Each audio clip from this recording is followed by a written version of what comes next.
and welcome to the Downtown Cary Show, the podcast where we slow down just long enough to meet the people shaping our growing downtown. Welcome back to the Downtown Cary Show. I'm your host, Joe Woolworth, and today we've got a special guest who knows Cary better than most of us Yankee transplants. He grew up here when there were only about 7,000 people in town, and now he's got almost 200,000 new neighbors. And we wonder why the line to get into Trader Joe's on Sunday is so crazy. My guest is none other than Bryan Hayes, Business Service Manager for the town of Cary.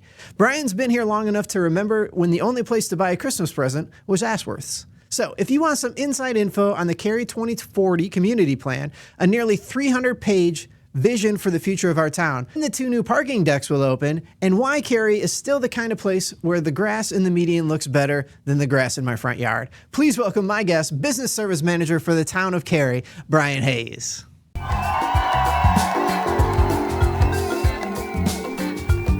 Well, welcome to the Downtown Cary Show. I am here with Bryan Hayes. There's so much stuff coming in. There's so much building. There's so much changing. There's so much whatever. And I kind of put people in 2 camps with this. Sometimes people are, they're very excited about it. And sometimes people, and I feel like this is just a very American middle of the road personality type where it's just like, well, they're just always doing stuff. And I've heard people say it kind of just feels like it's from the hip. Whatever criticisms you normally hear. Sure. But I just downloaded, and you should too if you feel like that's the case. There's a almost 300-page document called the Imagine Cary Imagine Plan. Cary? Yeah. Yeah. And it's very detailed. Very Goes much into so. every kind of aspect of what the plan is, what policies the town is enacting to make sure that it's doing its best to execute on what those plans are. And it was a community effort. It took a long time to get going, and we're like 10 years into it. That's correct. Yeah, roughly. Roughly 10 years into it. Yep. And I saw you guys made a big amendment because, as any plan that's long-term, you got stuff like COVID stuff. Nobody expects stuff like this. So you got to make some adjustments. There are things that pop up that you just don't expect. So the first question is, how are we doing on the plan 10 years in? What do you think? Doing very well. Yeah. Yeah, doing very well. Right now with Carrie and its growth, it was seen a long time ago. I say all the time that the planners and the people that were, at the town of Cary, back when I was growing up in Cary, deserve a lot of credit because they had a vision, they saw where they wanted to go, and they put that into place, in the plan that you're referring to. And it's one of those things where they saw it and it has come to fruition. Yeah. It really has. What they saw in the past is come in the future. And there are things that we're dealing with at the town right now that they foresaw coming as well. So, it's kind of a crossroads area, I guess, for the town because we're having to learn to do things a different way right now. But the leadership plan that they saw that. They saw that coming. So, it's been a very good thing for Cary. The plan was so aspirational when we were farmland and a handful of businesses. Yeah. And the plan was detailed and built out before the big boom, where you call maybe the downtown park getting finished, the library opening, and it's a different downtown. Oh, sure. Than it it's ever has. Completely different Than it ever has be. been. Mm-hmm. And it seems like it will be a new downtown to me. It feels like in 5 years from now, it's going to be a completely different downtown based on the amount of people moving in, the buildings going up.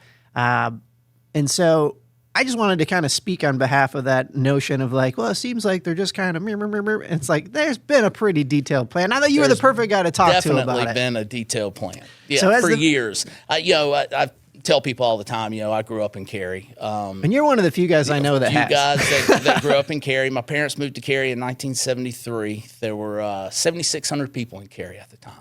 Wow. So now the latest census, I think we're at 191,000. That's what I heard. Yeah. So we're knocking on 200,000. That's right. Yeah. Yes. How big do we have to be the biggest town and dethrone that other town? I don't know. That's the bigger one than us. I don't know. We'll have to look that up. Yeah, I'll put it in the show notes. Yeah, I'm not sure. I'm not sure what that population is. But Cary back those days was, it was just a little small town. Downtown was it. back in the 70s. I remember when we first moved to Cary, my mom tells stories all the time about how, I'd have to go to a birthday party or something like that. The only place to go to get a present was Ashworth. That was it. Yeah. If not, you had to go out to Kmart on Western Boulevard or something like that. That was shopping. So, the downtown area, though, has done a lot of changes since that time. But, even up to, 5 years ago, it wasn't what it is now. Right. Over the past really 5 years, the downtown area has become what it is now, and it will continue, to grow. I mean, because it's a happening area. It's where people want to be right now. Right.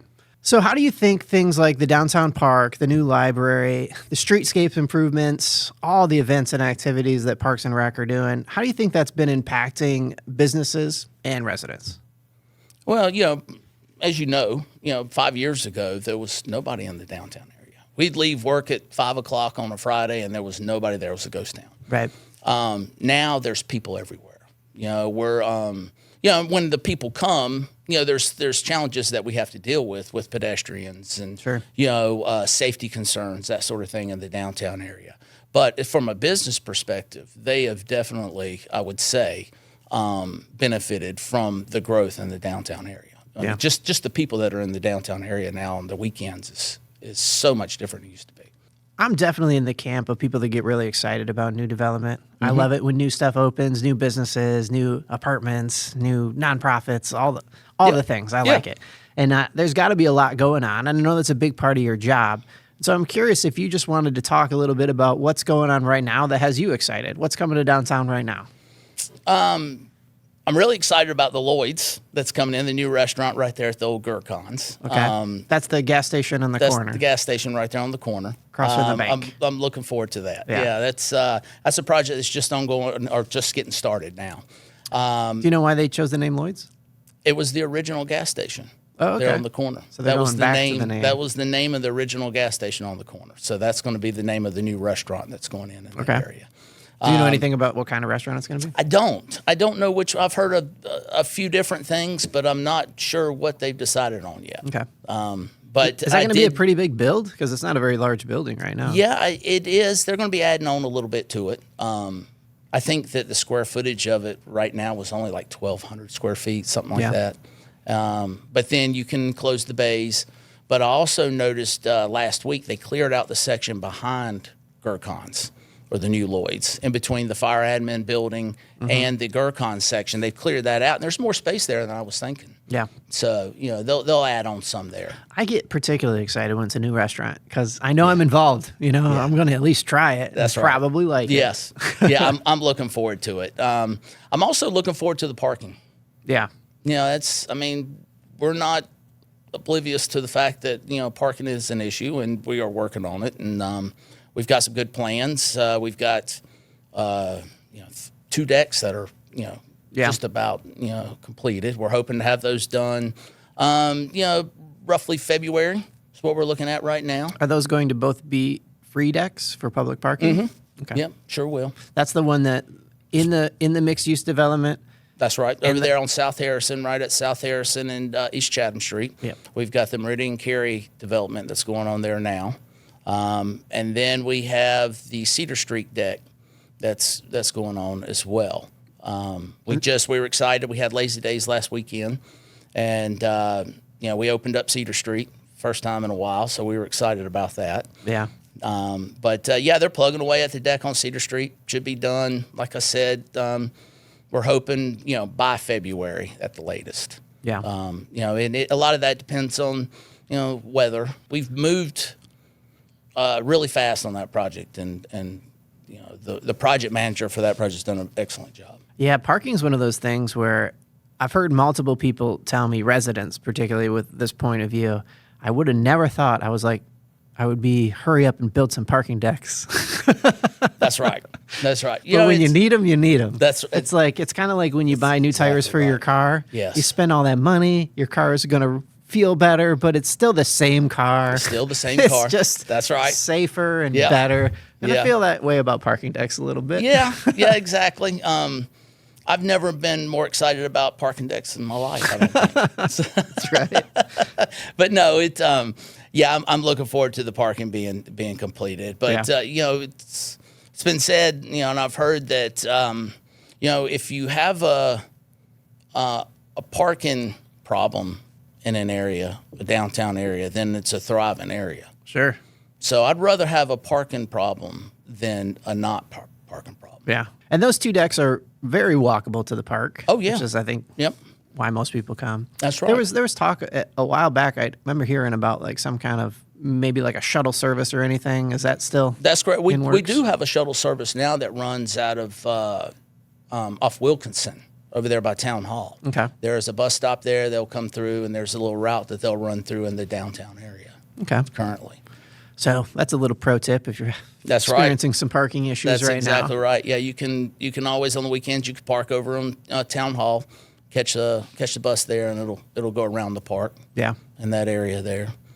But not only that, the Cedar Street deck is also going to bring, I think, more people to the East Chatham side of things. We've got a lot of traffic there anyway, but when you've got parking there, you've got the Rogers building right next to it. Right. A lot of great businesses in that area right there. We've got great businesses all over downtown, to be honest with you. I mean, we have.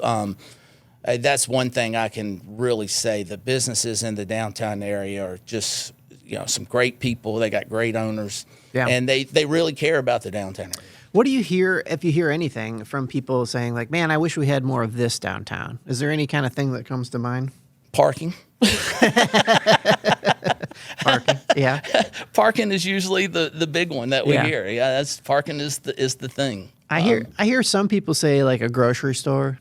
Yeah, or maybe more shopping. Yeah, we were curious. We don't get involved, but we were curious to see what was going to happen with Ashworth right there, and I'm so excited. Blue Moon's going in there, so okay. Yeah. Lily from Blue Moon, she's moving her space, and she's going into so the a very Ashworth. Cary-centric business gets to go into it. That's nice. Exactly right. So I'm excited for her. Yeah. But I was curious if a grocery store was going to go in there, like a little corner store or something like that. A little convenience store of some kind. But to be honest, I'm happy Lily's going in at Blue Moon. She's great. I think that's a misconception that some people have about the town. You just said like, oh, we don't get involved. I think a lot of people assume that the town chooses who goes where and what businesses go into what spots.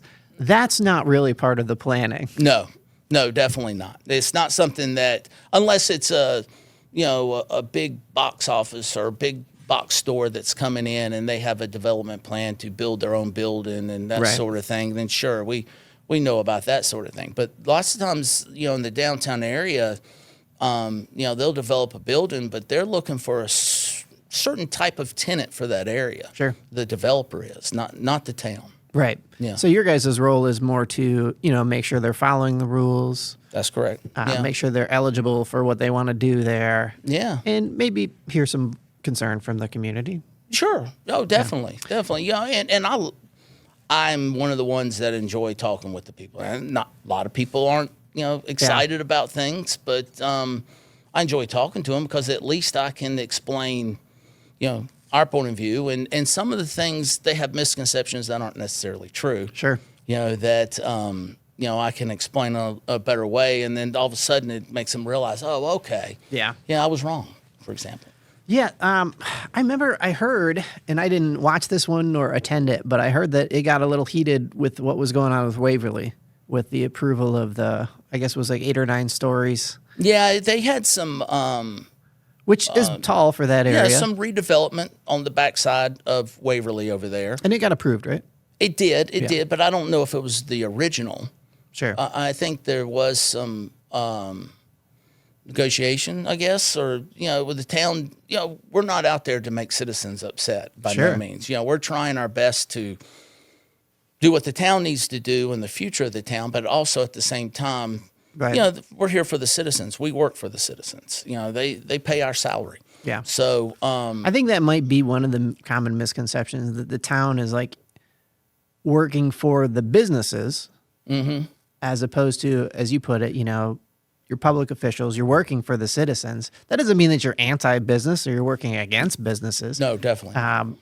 but you're kind of almost in this, I don't know, like peacemaker role a lot of times Sure. between the two. Sure. Yeah, definitely.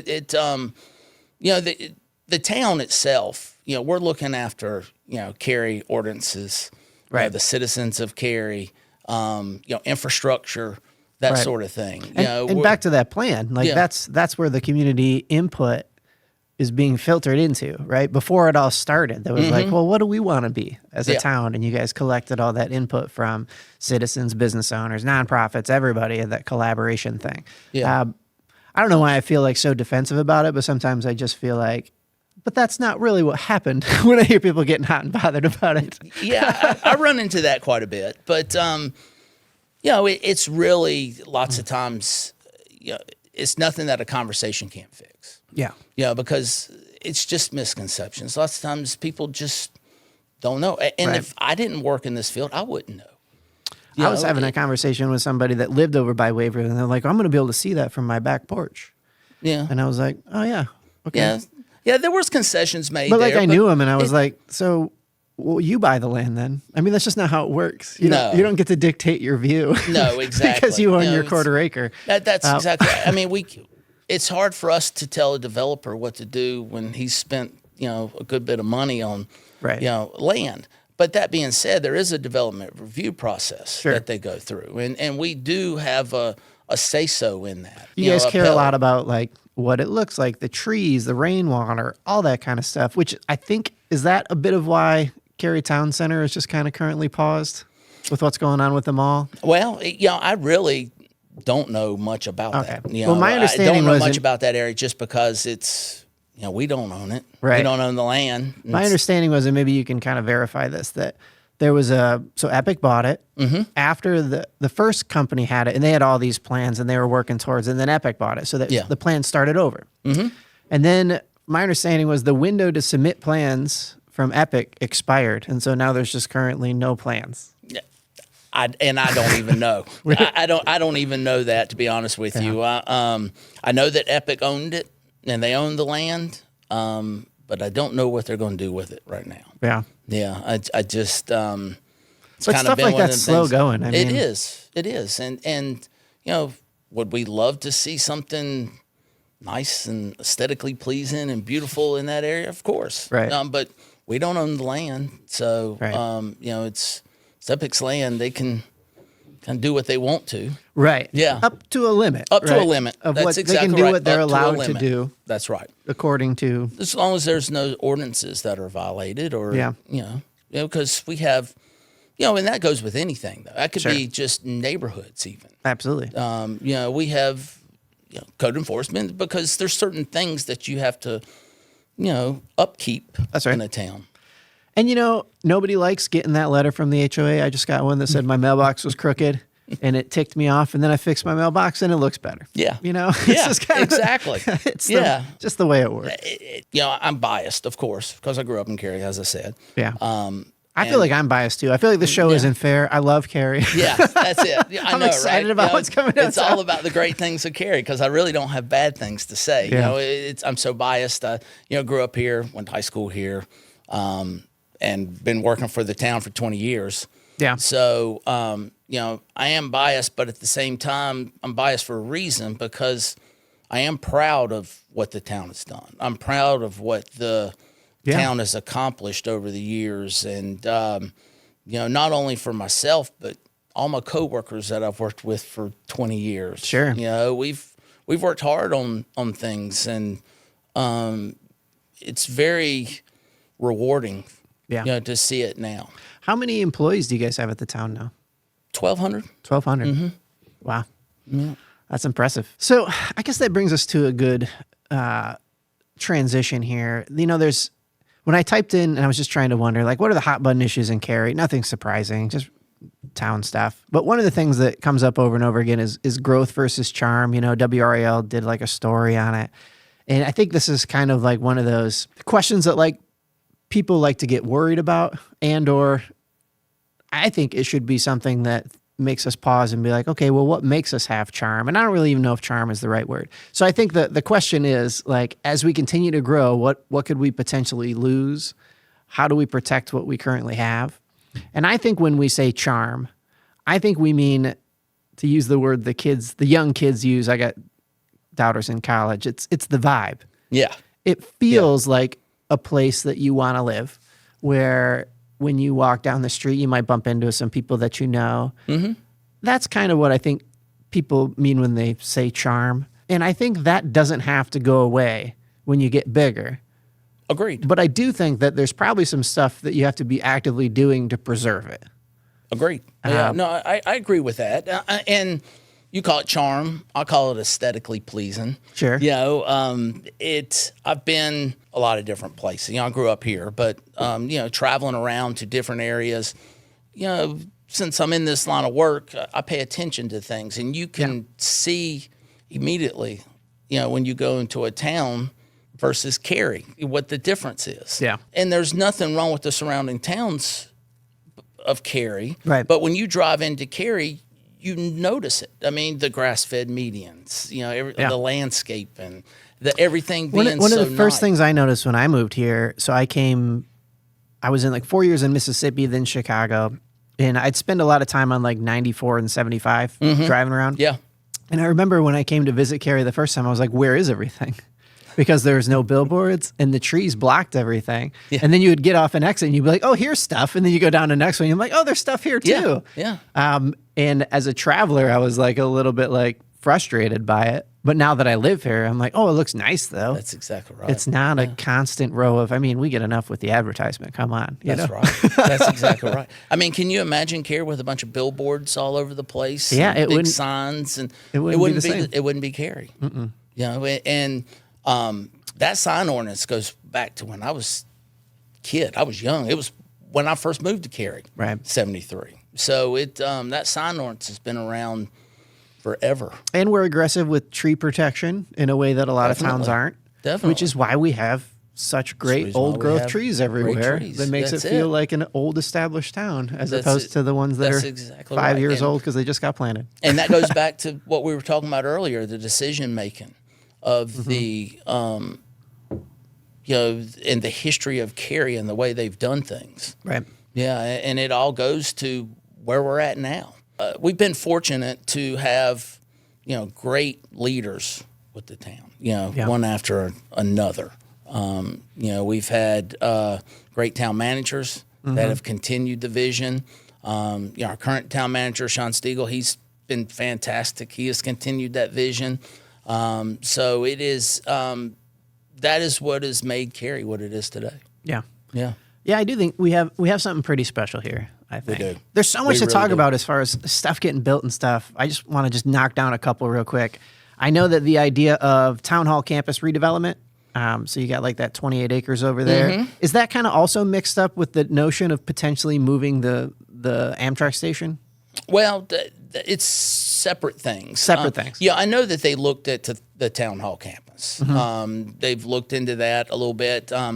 I don't know where that's at now. I think it's kind of get paused. Just kind of paused right now. What about moving the train station? But now the multimodal center is moving forward. Okay. So I love this explanation. Like, I forget who told it to me. It might have been you actually when we were chatting. But if you know how people complain like about how bad it is to get stuck behind a train in downtown Cary? Yes, and it blocks both. And it blocks more than one intersection, and so there's no real way to get around without driving pretty far. Yeah. And it's so funny to me how stuff works. Like, it reminds me of this old story of this woman who was cooking roast at a family dinner, and she started by cutting both ends off of it, and then she was asked by her granddaughter, like, Grandma, why do you cut both ends off it?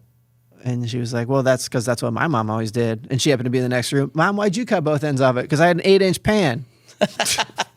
And that's kind of what's going on with the train, it feels like, because the train's too long and it can't park and not block an intersection. Right. Yeah. And so that's what this is about, right? How do we get the train station big enough? For this? We've purchased the property. It's all been purchased right now.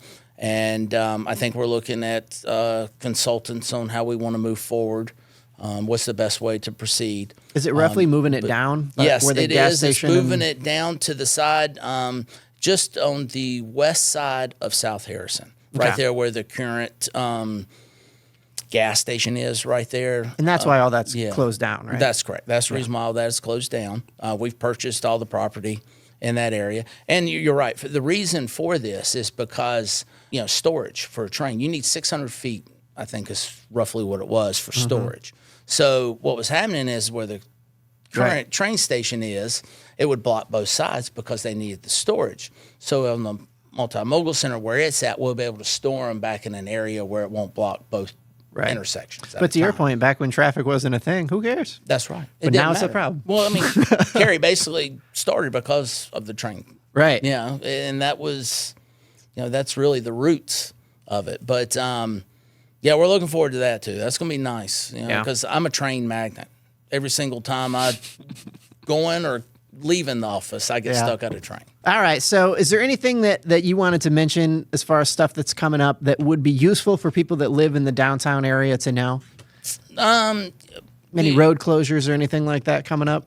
Well, we've opened up Cedar Street. There could be some lane closures in the future for it, just as we move forward with the construction of the deck and finishing it up. Yeah. I love the stuff I saw online about how, like, the stairs didn't have railings and stuff. Like, people thought they were done. No, they're actually working on that right now. As a matter of fact, I was talking to the project manager before coming up here, and I just remember seeing on Facebook people being like, "That doesn't look safe." Yeah, well, it's half built, man. Yeah, it's right. It's not done. I'm trying to think what else we've got. A future water line project is going to happen on West Chatham Street, and that'll be between Academy and South Harrison. I don't have a date on it yet. It's just something that I know is going to happen. Yeah, don't know when yet. Was there a timeline on the train thing? There isn't. The depot? No. There isn't. It's TBD. It's tying in also into the a lot of bus moving rapid parts on transit that, I bet. that Transit's working on as well. Okay. Yeah. Oh, so it'll be a bus and a train. It'll be a bus depot. and train depot. Okay. Meridian East project. Is it renting out yet? No, they do have their temporary CO though. They just got it Thursday of last week. And they're mixed use on the bottom floor? Mm-hmm. That's correct. Mixed use on the bottom. It's got apartments. There's a parking deck back there as well. So we'll see some new businesses. So you'll see some new businesses. I saw in the Triangle Business Journal one's like a trampoline fitness kind of a thing. Like a class kind of a. I don't know if you know Stephen McNulty. He has a smoothie shop going in down there as well. Oh, okay. Yeah. Looking forward to that. He's been working at that for probably about a year and a half. So we've been waiting for this space to finish so he can move in there. It's amazing how long stuff takes. This is why people throw grand openings, because for them, this has been like a war of attrition. That's exactly right. Yes, I agree. I agree. It's like we made it. Yeah. Now we can start. Yeah, and over the past 2 years, it's been a lot, going on in the downtown area, as you're aware, and we realize that construction isn't pretty. It's really not. I realize that it does not look great, but you got to go through this to get to the pretty stuff. And unfortunately, in a lot of cases that you've explained to me, like when you have to update the stuff that's underground, there's just no good way to do it. No way. When you got to upgrade the infrastructure because you're moving in a couple extra thousand people that used to be there. That's right. A lot of stuff needs to be redone. Yeah. And it ain't pretty. Yeah. And also, anybody that's done a construction project at home realizes that you never know what you're going to run into once you start the project. I mean, we ran through that with the water line project on East Chatham down there. We got down to put in the water line, but then there was old US 1 or something underneath there, and they had concrete, and it took them forever to get through that concrete. Oh, wow. So it was... you never know what you're going to get. That's for sure. Yeah, nobody predicted there's another highway under there. Yeah, exactly. Oops. So there's things that you just run into in a construction project you're just not expecting. Do you think the construction will ever end in downtown Cary? Sure, I think sometime. We just don't.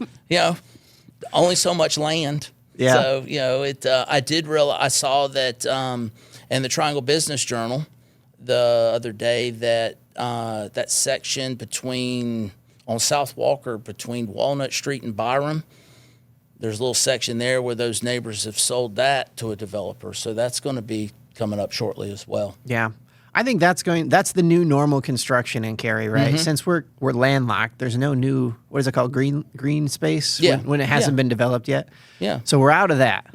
So that's going to be our new normal for continued growth, right? People are going to be bundling a couple houses together and selling them to something, That's right. or redeveloping entire things that might be aged or dated. I mean, we've got a lot going on in West Cary still. Yeah.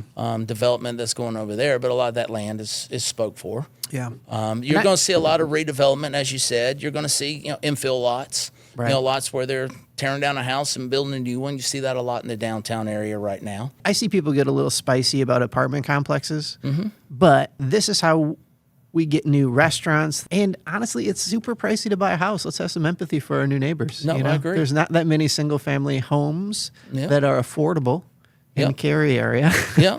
I was reading in your in the Imagine Plan, just there was some good stats in there, and one of them was about how we're actually attracting less millennials. We don't have apartments, man. Yeah. Yeah, no. Millennials aren't fiscally ready to buy a Cary house at that stage in life that they're in. And so I think that if you just kind of switch perspective, you can get pretty excited about all of that. That's right. It comes down to supply and demand. Right. Thankfully, a lot of people want to live in Cary. Right. And, Cary has got a very good reputation as a good place to live. And I think that reputation is 100% true. And so when that comes into effect and it's safe and, people like the schools and, it's a good family area, it's where people want to be. And we want them. We want them in Cary, of course. But, there's only so much land and only so much we can do, from here. And that's where we're running into now. When did you say you were born here? Well, I moved here when I was 4. Okay. 1973. Well, we'll we'll give that to you. whole life spent here anyways. All right, so let's try to age it up a little bit to around 1985 when you could kind of look around and remember stuff. Yeah. So it's now been fast forward to 2025. 40 years. 40 years. Wow. Thinking through what town looked like then and what town looks like now. What do you think? What do you think it's going to look like in 40 years? I wouldn't even have a guess what it's going to be 40 years, but I would honestly like to think that it'll be like it is now. Yeah. As far as the charm, the aesthetic, exactly. the vibe, I think that the charm and the vibe will be the same. I think we gotta keep working hard at it. I think you guys do a great job at the town of Cary to continue to work hard on that. I grew up in Michigan, and when I left, it was kind of a bad time for the area, and the joke was last one out, turn the lights off. Because there's a lot of towns up there that weren't going like this. They just kind of went, that's over now. And then they just stayed that way, abandoned. And so it's not a guarantee that you're just going to always go up and to the right. There's work involved. And even, Sean Stiegel, the town manager, he's got a saying, and it's got a book out now, as a matter of fact, named this, Top of the Arc. And what that stands for is when you're climbing the arc, it's hard to reach that top, but it's also hard not to slide down the backside. Sure. So it's hard to stay at the top of the arc. And that's something that Cary wants to continue to do as we move forward. Well, thanks, Bryan, for coming out. Appreciate your time. Welcome. Thanks for having me. It was a lot of fun chatting. I know there's a lot going on. Always. If anybody has questions or they want to talk to you about stuff, how would they get a hold of you? Please, reach out. My email is brian.hayes@carync.gov. You can send me an email, and if I don't know the answer, I'll probably know somebody that does. Fantastic. All right. All right, thanks.